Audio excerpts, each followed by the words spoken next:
If you've ever heard the banter of orchestral musicians, you've probably heard a joke or two or 15 at the expense of a violist. But why do people dislike the viola and the people who play them? I'm the Classical Nerd, and today we examine the viola joke.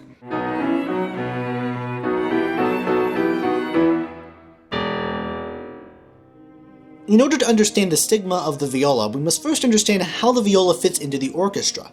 The four bowed string instruments are the violin, the viola, the cello, and the double bass. Each is pitched lower than the other because it's bigger. Now the violin goes down to the G below middle C, whereas the viola goes down a fifth below that to the C below middle C, often also known as viola C. Now the cello is an octave below that, but never call a cellist a bass violist. I did that once. It wasn't pretty. Now, the violin and the cello are both built properly according to the acoustic properties of their strings. That is, they're actually sized in the right way so that they sound as brilliant as possible. And this is not the same for either the viola or the double bass. The viola and the double bass are both much too small to actually have their strings resonate properly. They're not as thick and they're not as strong as the other two instruments in the family.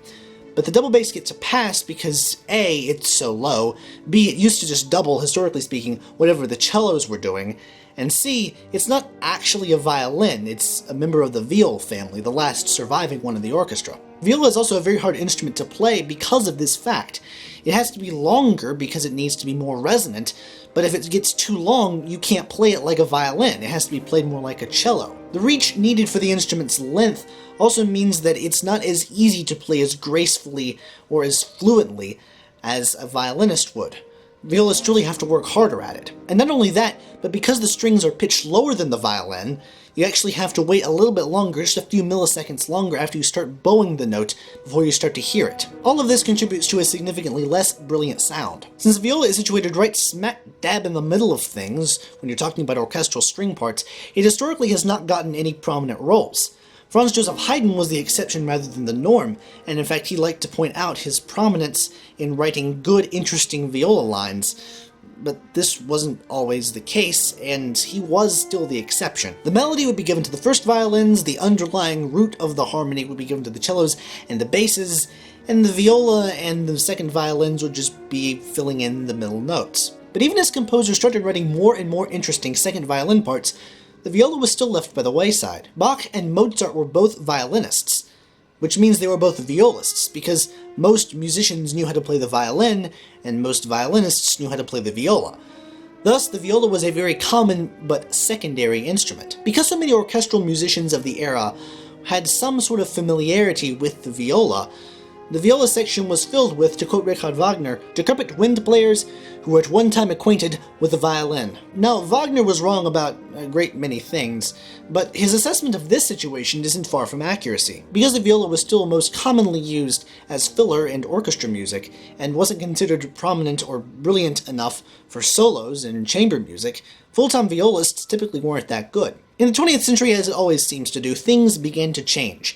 As composers sought for new sounds, they sought to recontextualize and use instruments that really hadn't been used up until that point. Composer Paul Hindemith was a noted violist himself, and he contributed to the significant expansion of his own repertoire. Composers also began exploring the viola as a concerto soloist, and viola concerti by William Walton and Bela Bartok formed the staple of what is really still a pretty small repertoire. Late in his life, Claude Debussy wrote a sonata for flute, viola, and harp, which was really strange to the era, but it actually launched an entire genre of music. Solo violin and cello, not to mention violin and cello concerti, are ripe for transcription to the viola, considering that it occupies the middle ground between the high and low voices. One last thing about the viola, it uses a weird clef. A clef that's not used by any other instrument. Treble and bass clefs are the primary clefs for use in every other orchestral context, except for the viola, which uses what is otherwise a completely obsolete clef known as the viola clef, where middle C is right in the middle. This comes from a family of C clefs, which in its heyday could be moved up and down the staff, Wherever the middle of the clef fell was middle C, and this corresponded to vocal types in order so that composers and their publishers didn't have to print so many ledger lines. The viola is the only instrument that uses this particular iteration of the C clef. The exclusivity of the alto clef to the viola means that music students who are taking ear training or other sorts of oral skills courses come to resent violists because they have a weird clef. Today, most violists you're going to meet are going to take these jokes in stride. Heck, they even might crack a few themselves.